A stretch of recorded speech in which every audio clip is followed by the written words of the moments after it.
We actually didn't do this beforehand, so hopefully you guys can hear us. First off, a note of thanks. Thanks to all the folks at TBEX for organizing such a terrific event, and all of the sponsors, and finally, a big round of thanks to all of you who managed to show up to this audience. And so, yeah. Give a couple round of applause. Especially we saw sunshine earlier, we thought, oh gosh, we're doomed. So the reality is the bronze award goes to all of you who happen to be tired. Please go ahead and raise your hands. Yeah. Now, who here happens to be still hungover? You get the silver award. This is going to be tough. I've got light in my eyes. The gold award goes to those people that managed to get themselves here and are still actually drunk. That wouldn't be me. I'm totally sober, at least I think I am. You know, if someone had approached us 7 years ago when we began traveling around the world and blogging about it, to Keynote, a travel blogging conference, we would have thought that they were nuts. And we would have parsed the sentence, and we would have gone into it and said, travel blogging. Now what's that? Of course, at the time, this is 7 years ago, this is the Stone Age, right? There were a few travel blogs around. There was certainly no travel blogging industry. And if someone had said there's going to be a travel blogging conference, we would have thought, well, what would you really talk about there? I mean, what's a conference for with all this? And us, keynoting? I mean, I'm glad that someone has a good imagination. Again, my name is Daniel Noll. And I'm Audrey Scott. And we are the folks behind Uncornered Market. And we're also married, so that means during the course of the discussion tonight, this afternoon, we might actually be interrupting each other a few times. Because that's just what we do. Those of you who know us know it's kind of par for the course. It's also how we say sane, traveling together 24 hours a day, 7 days a week, 365 days a year. And I also have to offer a note of apology. If it sounds like I have a frog permanently installed in my throat, I'm recovering from a bit of a cold and a sinus infection, so I apologize. When people hear that we've been traveling around the world for almost 7 years, they ask a few questions, and one of the first questions that they ask is, how on earth do you guys manage to stay married? And unfortunately, we don't have a good answer for that, so we're not going to offer that today. But one of the other questions that they ask is, where did you grow up? And since Audrey's upbringing is infinitely more interesting than mine, she gets to go first. And she tells a story of growing up as a child of American diplomats in places like India and Sri Lanka and Cameroon and Gabon and Ivory Coast and Tanzania. And so, with great expectation, the people then turn to me and they say, so, Dan, where did you grow up? And I say, Scranton, Pennsylvania. I'm glad I actually worked in this crowd. So, for those of you from North America, you'll recognize that as the home of the American version of the television show, The Office. Yeah? And so, for those of you from the United Kingdom, I basically grew up in the American version of Slough. Now, for those of you from anywhere else who don't know those places, just pick the darkest, drabbest, dreariest place where you come from with the worst reputation, and that's where I spent the first 18 years of my life. And he's not bitter. And I'm not bitter. But something remarkable happened. After we traveled for a couple of years, we were on the road, I think, for about 2 years, and I returned to Scranton, Pennsylvania, and I began to look at it in the same way that I'd looked at all these beautiful exotic places that we had seen around the world. And I had taken photos, and I had engaged people, and asked for stories, and things like this. And people asked me at the end of that visit back to my hometown of Scranton, they said, what have you learned while traveling? And I said, well, one of the greatest things that I've learned is that every place has its own unique sense of something, its own beauty, its own stories, and its own history, and it's really up to people like us to find it. And it's really a function of sort of the lens that we put on, or the glasses that we put on in order to find it. Now, as you know, we're American, and we hope you don't hold that against us, because we do have quite a long history in Europe, if this actually moves. Okay. Maybe. About 15 years ago, I moved to Estonia, and I lived there for 2 years as a Peace Corps volunteer. I actually was not in the beautiful city of Tallinn. I was about 60 kilometers south in a place of about 3,000 people. As Dan mentioned, every place has its own beauty, but unfortunately I couldn't really find any great photos from my town, so you just get to look at Tallinn.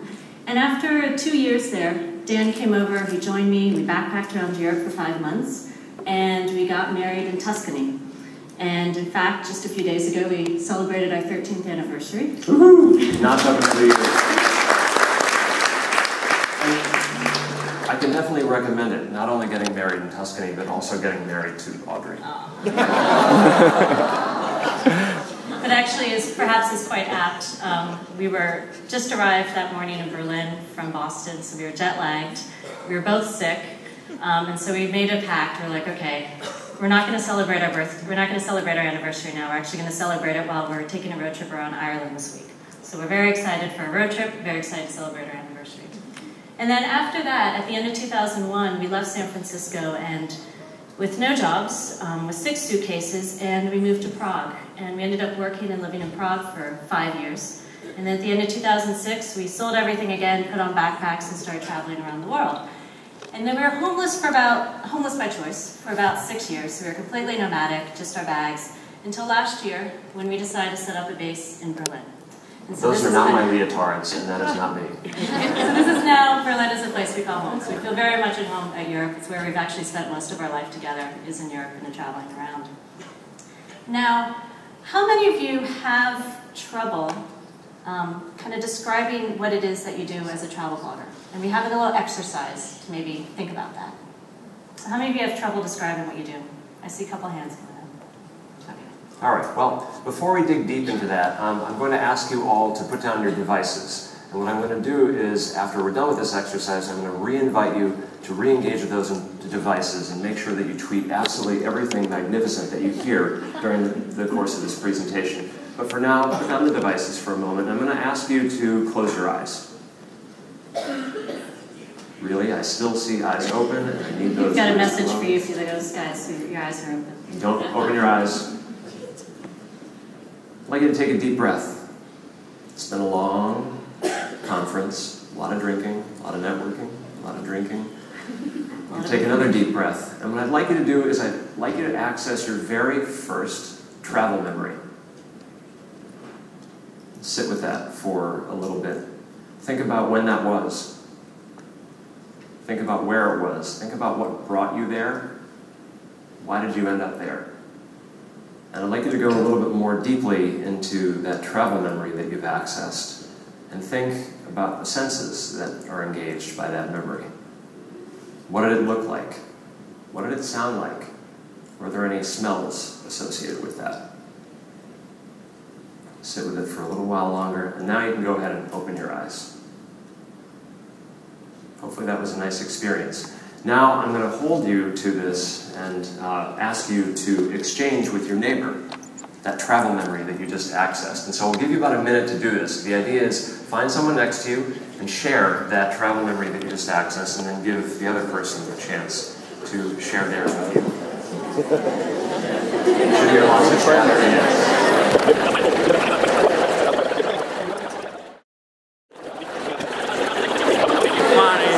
Excellent. Okay, you guys have really taken to this in a way that we didn't anticipate. And we could probably just get off the stage right now and just let you guys talk.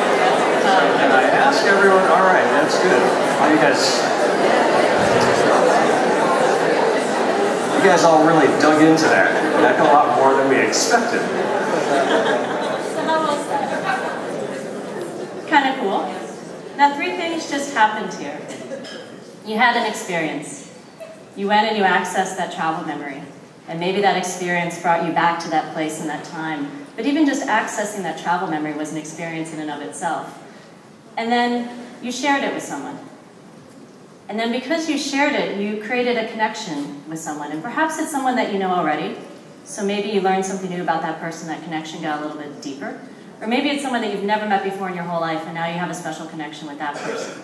So in a completely offline, non-technical way, we just simulated the travel blogging cycle, where we go and we have an experience. We go and we share it, and then through that sharing, we connect with people all over the world. And so it's a pretty cool. So every time everyone thinks of like, what is it that you really do as travel bloggers? Think about this. Think about what you're doing. Which brings us to our first act. What is it that we do as travel bloggers? Now, I know that I struggle to answer this question sometimes. And as I saw when I asked the question earlier, there's a few of you, I think, who do the same. And so what is it that we really do as travel bloggers? I mean, beyond the technical, beyond the fact that I use WordPress and you use something else, or beyond the fact that my favorite social media platform is this and yours is that. I mean, really, what is it that we're doing with as travel bloggers? Now, imagine trying to explain all that to someone who is 97 years old, who is completely lucid, very well traveled, but has never been on the internet before. So no idea of Facebook, no idea of Twitter. And with that, you get my grandfather. Here he is. He's cute, isn't he? Now, every time I go visit my grandfather in North Carolina, he's so sweet. He's always telling me how proud he is of me. You know, he's always telling me, I'm so proud of what you're doing. But then in the second breath, he says, now, what is it that you do again? And this has been going on for about 6, 7 years now. And so I usually sit down and I try and explain, you know, this is what we're doing. And, you know, he's seen us speak, and my father every now and then prints out articles for a blog and brings it over to his place so he gets to read some stuff. And my grandfather is an incredible storyteller. I mean, he's one of the inspirations for us. Every time we visit, he has some crazy story of something that happened on a boat ride from San Francisco to Japan in the 1950s. I mean, and every time that I think that I've seen and done a lot, I think back to my grandfather, and his memoir is actually called Around the World in 80 Years. So as you can see, our 7 years, like we've got nothing on him. Now, this last time I went and visited him, we had the same conversation. You know, he told me how proud he is of me. And then again, now what is it that you guys really do? And so I sat back and I told him about some recent travels that we'd had and some people we met, some stories we were sharing. I was telling him some work we were doing with the Responsible or Sustainable Tourism Organization and what we were trying to do there. And his eyes got bright and he kind of sat back and he's like, okay, I figured it out finally. You guys are interpreters. You guys are interpreters of experience. And I sat back and I said, yeah, actually, that is what we are. That's what we do as travel bloggers. We're interpreters of experience. We're interpreters of a place. We're interpreters of people. We're interpreters of culture. And through that interpretation, we're able to break down these barriers, perhaps break down some of the fears, and build a bridge and connection that perhaps would have never been there if we hadn't built it for them. And so with these conferences, it's great to network and it's great to get around all sorts of travel bloggers and industry and everything else. But it's also sometimes interesting to get outside all this. And if we seek perspective in the unlikeliest of places, it might actually provide a little insight as to what we're really doing beyond the technical, beyond and we're on our laptops and on our phones right now. So sometimes it's good to do this, seek perspective. So the question I have is, how can we elevate our interpretation of experience, or the level at which we do that? And that brings me to Act 2, or the how. And the other question I have is, how can we better merge our artistry and the sense of our artistry with our sense of business? And so this brings me sort of to the next step. How many of you have been faced with someone who said, isn't it great that you get paid to travel?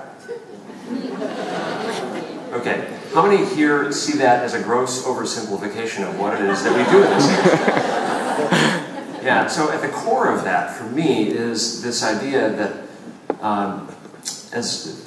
that I travel really inherently, fundamentally, has no value for anyone on this earth, really, until I'm actually able to interpret the experiences I have and then share them with someone in a way that resonates.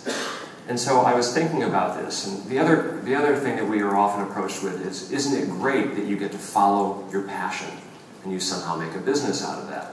And I thought, well, this is actually a little bit more complicated than that. And over the last several years, through our own entrepreneurship, talking to other entrepreneurs, reading books, we've come up with sort of a brief model that hopefully expands beyond this oversimplification.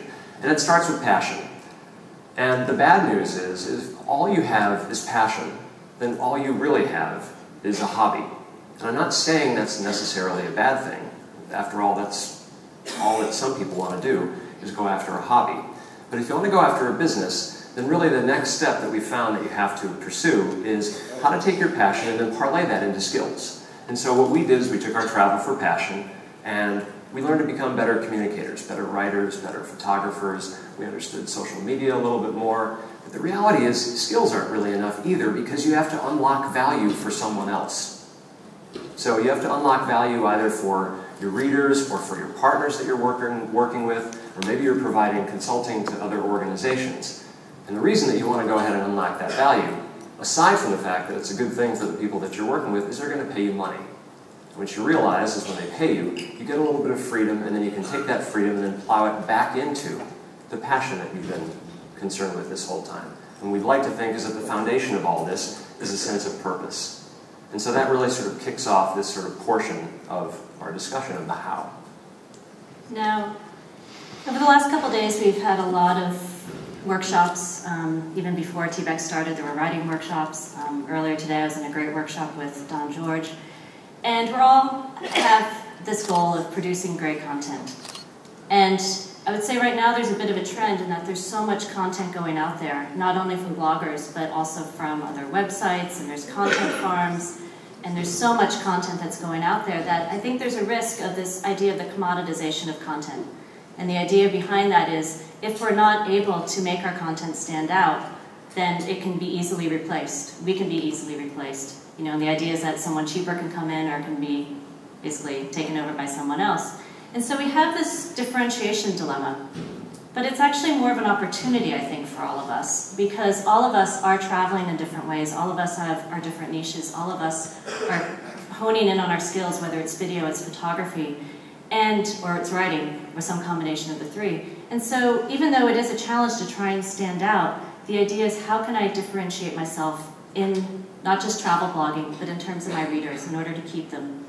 And there's also a lot of, if anyone's been on the Facebook forums for travel bloggers, you realize that there's a lot of discussion on every side. And some people say that, you know, if you're on a sponsored trip, there's no way that you can actually produce great content, or if the only great content out there is on independent travel. And I think that's actually bunk. I think anytime that you're out there traveling and you actually focus on the stories and you focus on connecting, you can produce great content no matter what. It's up to you, and it's up to finding that differentiation. But how do you really do that? And with that, that's where the power of story comes in. We've had, again, a few sessions this weekend already, or week, I guess. But think about it. Our audience, our readers, are bombarded with about 6,000 messages per day. And that statistic is about 2 years old. So it's probably 60,000 messages per day by this point. So, you know, we have this challenge that everyone is bombarded all the time. So how do we get our messages across? How do we get our stories across? And that's where storytelling does come in. And we're not going to do a workshop on storytelling techniques. You've already heard from Mike earlier, and there's also other people like Don. But the idea with storytelling is the reason why our brains retain messages better is with story. And don't ask me why, but they've done scientific results. And so how can we place, as we're sharing the experiences, as we're interpreters of experience, place our readers deep in that emotion, deep in that experience, so that way they're not only just inspired, but the idea is how can we use our storytelling to actually motivate them to act. And I'm not up here as, you know, an evil corporate person. I'm not saying even that we're inspiring our readers to go out and spend lots of money and put their credit card down. But it's even how can we motivate them to act in terms of perhaps engaging with their neighbor in a better way or a different way. Or perhaps going across town to a part of town that they thought was dangerous or bad. Or even perhaps trying food that they might have never ever tried. But it's bringing down some of those fears and barriers and kind of saying, okay, it's not just, inspiration is great, but I can say that motivating someone to go and do is really divine, and that's where the power of story and what we do can really make a difference. So that brings us to our next story. I'm intrigued by this photo because I wonder what this guy has in store for the rabbit sitting next to him, particularly with those brown leather gloves on. Does anyone recognize who this is? Germans in the audience, please pay particular attention. All right. So you do, that's good. A few people. Okay, a few people. It also shows that you can be very successful without being very well known amongst a group of travel bloggers in Dublin, Ireland. This guy's name is Thorsten Havener, and I'd like to talk about him because there are some things that we learned from him in terms of blending artistry and business. And what Thorsten does is he's basically a professional magician turned mentalist. So he's a mind reader, and so he does these large shows for consumer audiences and for business audiences. He does it in Germany, he does it around the world. In fact, he's so prolific that when we were traveling in Japan last year, we were startled to see a large poster of his face on a Tokyo subway. And the other reason I bring him up is he was Audrey's roommate 16 years ago. He also attended our wedding and managed to make us disappear, much to the dismay of all of our guests.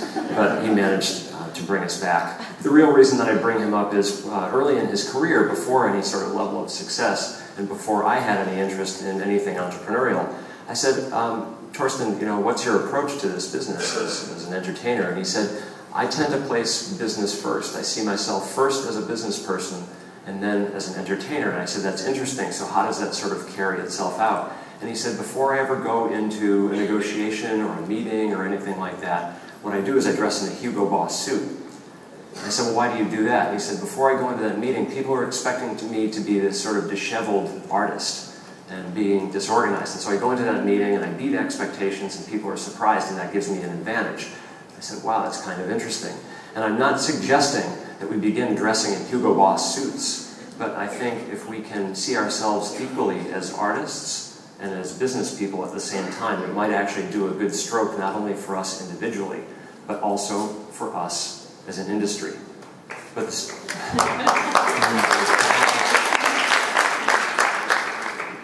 the story doesn't end there, because Thorsten eventually became a little bit more successful as a mind reader, and one thing started happening. He began affecting his audience members so profoundly that many of them began to send emails offering large sums of money if he could put them in touch with his dead relatives.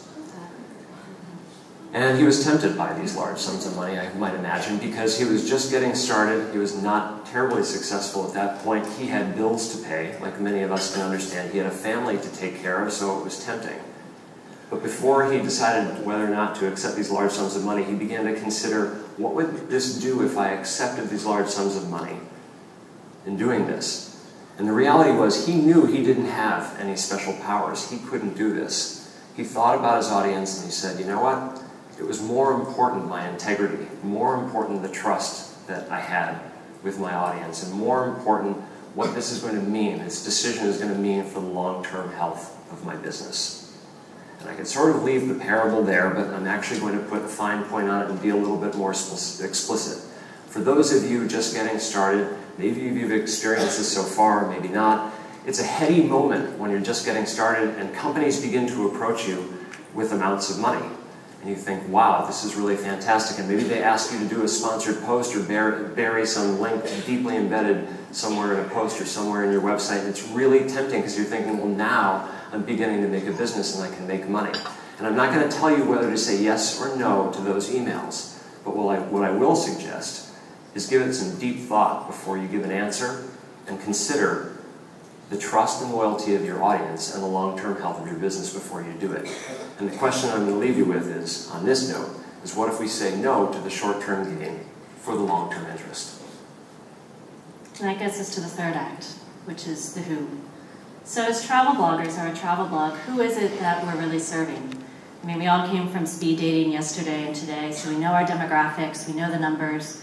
But when you're creating content, do you have a person in mind? I mean, maybe that person has a name, or maybe you actually can think of, who it is that you're writing for, that you're really hoping is going to take this trip and who's going to act on what you're writing about. And this isn't just in terms of our readers, but it's also the partners that you work with as well. And we have two stories from New Zealand for this. The first of which is Tom and Jess, cute couple that you see right here. I love these guys because they're from the United Kingdom. They're from Liverpool. Jess is from South Liverpool, so we could barely understand anything that she had to say. And things were so grim because Tom was from North Liverpool, so she had to act as his interpreter. After about a couple weeks. But we spent a couple of weeks with them, and eventually you get the sense of what they're saying, and once we began to understand what they were saying, we came upon this story. And so for Tom and Jess, this was the first tour they'd ever taken, this tour in New Zealand. And Jess was really, really nervous. I mean, she told me that she was really worried she'd just spent all this money, and she was worried that she might not like anyone on the tour, and she was afraid of water, and we kept doing these water activities, and and so I asked her, I said, well, then how did you end up here? What is your story? And she explained that she'd been saving money for about 10 years. When she was 16 years old, her grandmother traveled to Australia and brought back some souvenirs, and she got it into her head at that point that someday I'm going to travel to Australia. So she worked 2 jobs throughout university. After that, saved a bunch of money when she actually got kind of a real job. And Tom, her partner, stayed for about 6 years, and then they finally took off to Australia, and then they came to New Zealand. That's when I met them. And so I got in touch with Jess and I said, do you mind if we share your story? And also I want to make sure that I have the facts straight because, as you know, storytellers, sometimes you start elaborating things in your head and you want to make sure. No, I didn't do that. But Jess ended up writing me this great letter and this great email, so instead of me trying to summarize it and butcher it, I think I'm just going to read it. So Jess writes, all my friends have moved up the career ladder. They've bought houses and are settling down. If we had stayed at home, we would have had a healthy deposit for a house. But I am so glad we decided to blow all that on traveling the world.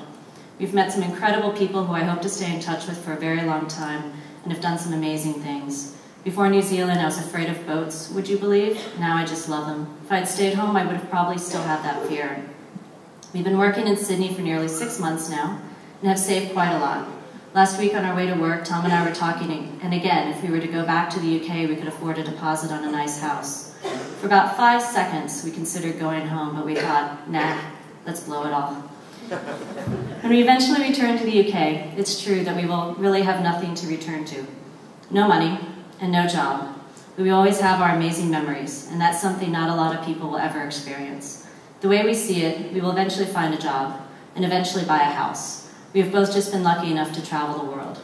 It was totally worth it. And so when we think about, who it is that we're serving people like Tom and Jess, people who are saving lots of money, who are been working for years. And sometimes when we're off and we're traveling, we get kind of caught up in the moment, and when we're sharing experiences, we forget that it's real people who are making these decisions. It's real people like Tom and Jess that we're working with and that we're working towards, that we're really serving with our blogs to help them travel better and perhaps to help them travel in a longer and different way. So that gives you a sense of the buy side, right? The consumers that we appeal to as travel bloggers. Our next story actually takes a look at the sell side. So again, we were in New Zealand this time, and Audrey and I were intent on going hang gliding.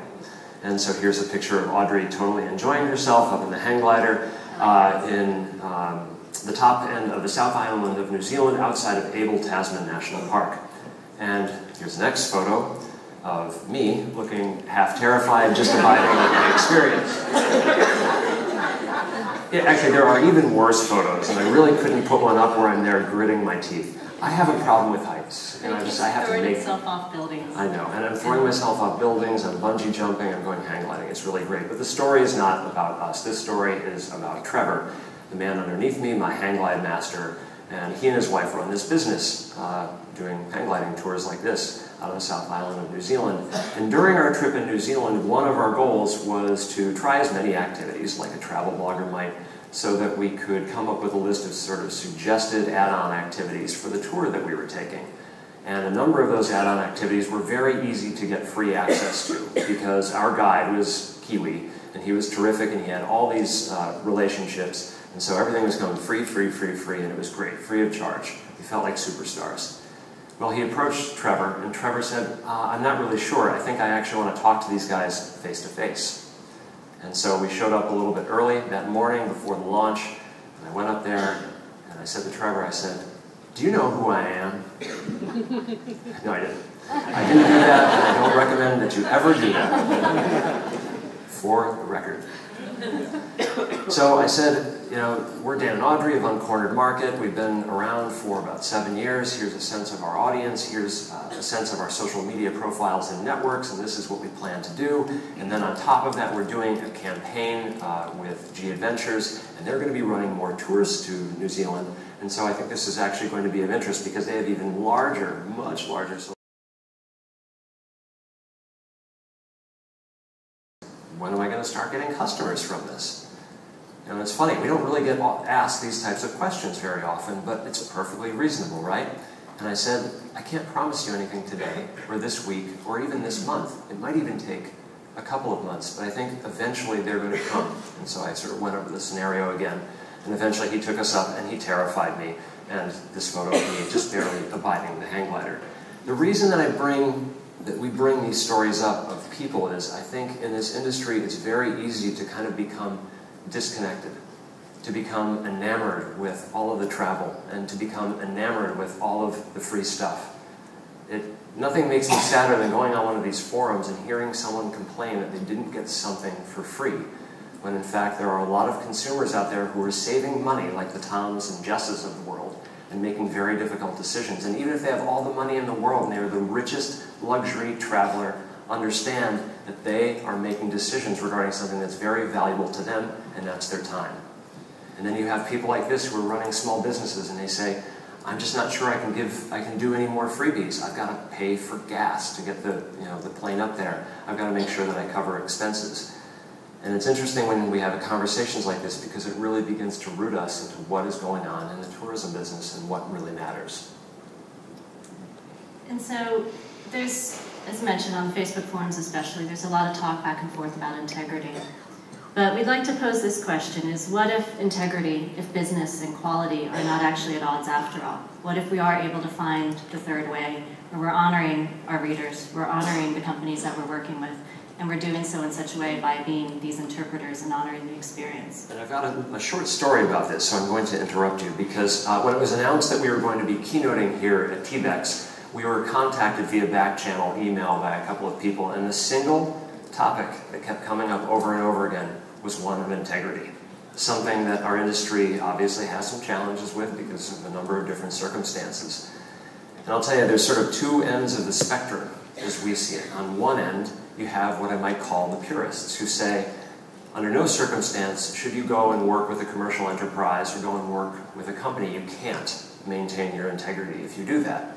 Well, as much as I am sympathetic towards their view regarding the trust of our audience, I think we can do something different, and I think we can do something better. And on the other end, you have people who we might call sellouts, who go after every last piece of real estate, and they'll sell down to the very last organ and their backside in order to make money.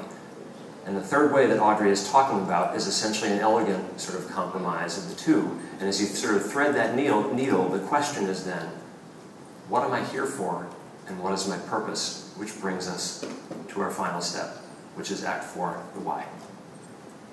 Now, in terms of the why, I think it's all of us, whether it's success in business or success in life, it's always about having a purpose, something that's perhaps bigger than ourselves. And so with travel, I think a lot of you can probably, this sentence, the idea of the transformational power of travel resonates with a lot of us. I mean, I imagine it's why many of you are sitting here right now in front of us, is because you had an incredible experience when you were traveling. You came back changed, you wanted to share it, and you wanted other people to have that incredible experience, and you wanted them to come back and share it with others. And so here you see a photo. It's from Ladakh, which is the high Himalayan mountains of India, and it's the Tibetan Buddhist part.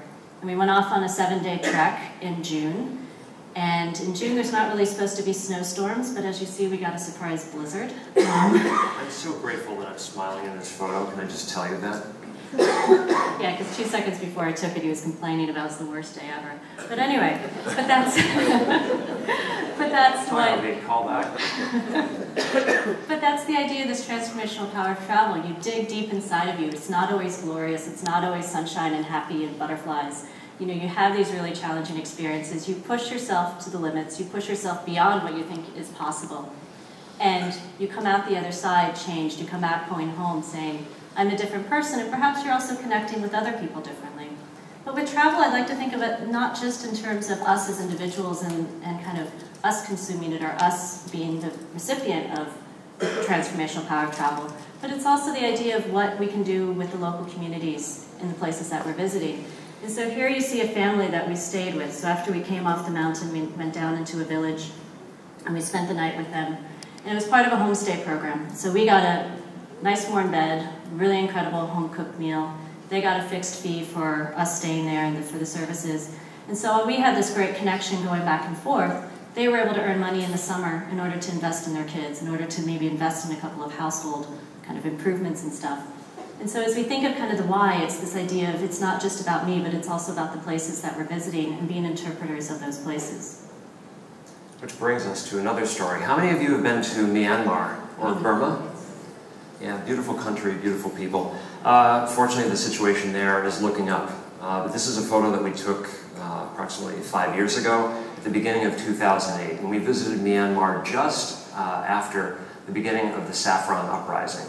And so there was a lot of news about unrest and instability, and so it drove away literally almost all of the tourists, to the point where the tourism industry in Myanmar was wiped out 85 to 90%. And so we found ourselves one day in the town of Bagan. And it's this beautiful plain dotted with Buddhist temples and things. And we cycled around, an absolutely beautiful day. We basically had the place to ourselves, which sounds really great, until you understand that the community was really suffering because there was no one else there. And so we went back to our guest house and we got ourselves cleaned up, and then we went out that night and we walked down the street, and the lights were flickering because the electricity is always going on and off in Myanmar, it seems. And there were a couple of cute little restaurants with little Christmas lights dangling. And I'll tell you, it was the toughest decision we've almost ever had to make. Where do we go and eat when all of these places are empty? I don't know how we made the decision, but we walked into one of them. And there was a man there, and he was serving us, and he was also the owner. And he sat down, and we chatted with him, and I asked him, I said, how are things working out? And he said, this is terrible. He said, tourism has never been this bad for us. And he said, it's not just about me and my business, it's about really this entire community. He said, everyone is affected by this. The people who rent the bikes down the street, the people who run all these guest houses, the people who supply all of us. He said, it's decimated. And it was interesting. He said something that I'll never forget that has meaning for us on so many levels. He said, tourism is the people's business.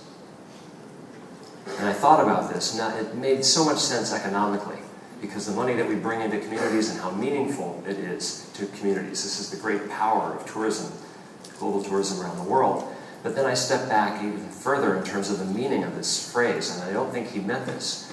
Tourism is the people's business. Perhaps the most underrated dimension of tourism is the people, when in fact, tourism does not function without people.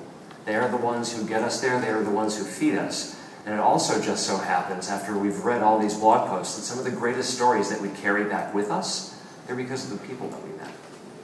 So tourism is the people's business. And I can tell you that there's a lot of people traveling these days.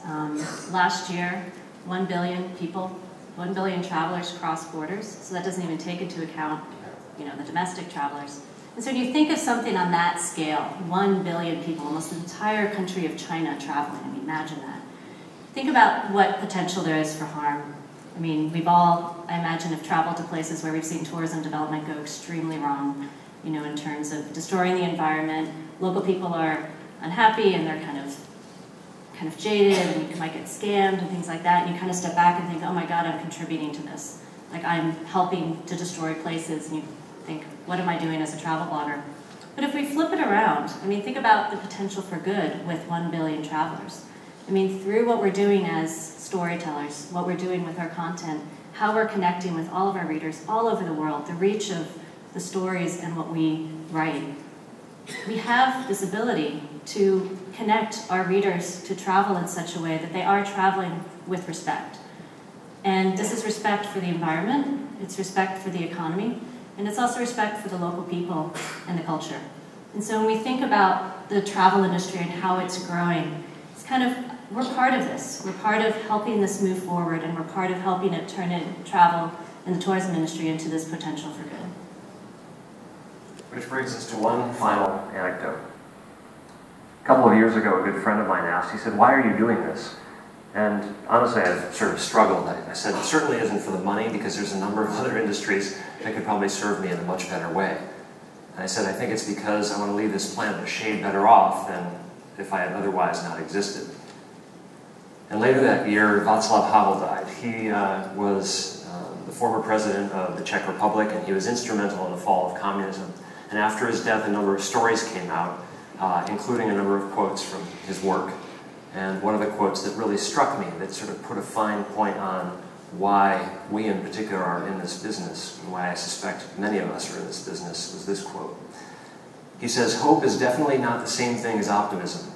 It is not the conviction that something will turn out well, but the certainty that something makes sense regardless of how it turns out. It's the idea that we're doing the right thing, not because we're guaranteed some result, but we're doing the right thing because it's the right thing to do. Travel is the greatest platform for personal transformation and personal growth. It is so powerful. It is the ultimate tool of connection. It is the ultimate tool of cultural understanding. We would even suggest it's perhaps the greatest tool for peace and positive global change. And so as you're sort of reflecting on the conference here, one thing I'd like to offer is that at the end of our life, it's said that a reel is played of all of those kind of highlight moments. The question is, what are those highlight moments that are going to be on that reel?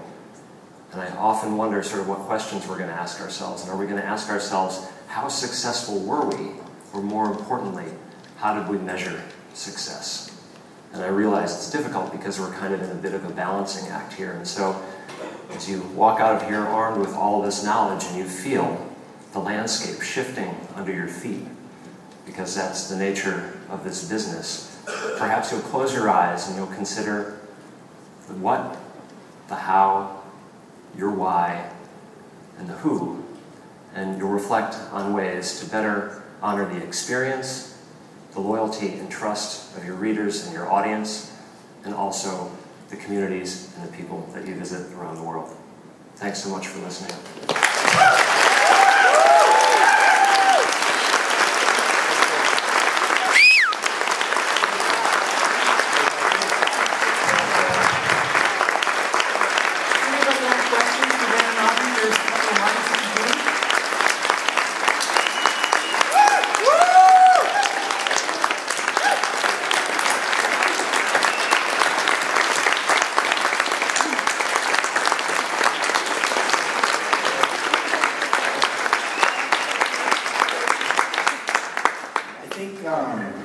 These were the best keynotes we've ever had at TBEX since I've been here. A lot of you guys have been here over me.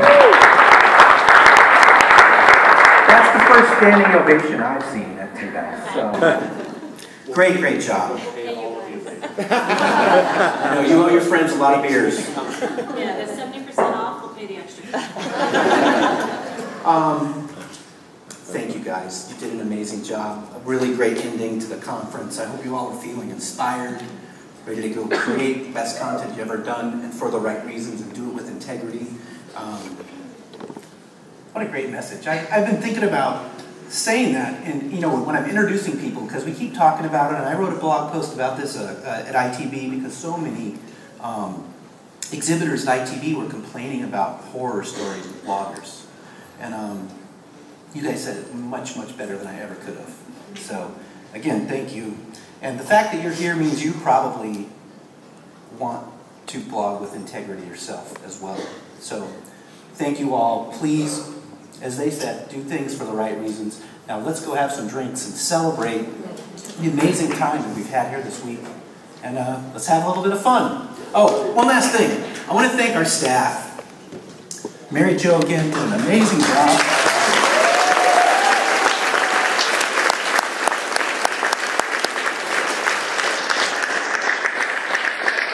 I'm kind of a sentimental staff.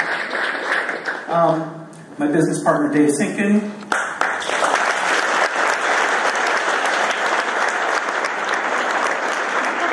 Allie, Patty, Carrie, Deb, Jessica, who's sick as a dog right now. Chris, Danny. Danny does all the work that makes everything, kind of the lights come on and all that stuff. Mike Karp in the back who does all the AV. Thanks to conference partners who've done a lot of the pre-planning for us, and the folks at Falcha Ireland here. And thanks again to everybody here at the staff. Great job making us all feel welcome. Thank you all.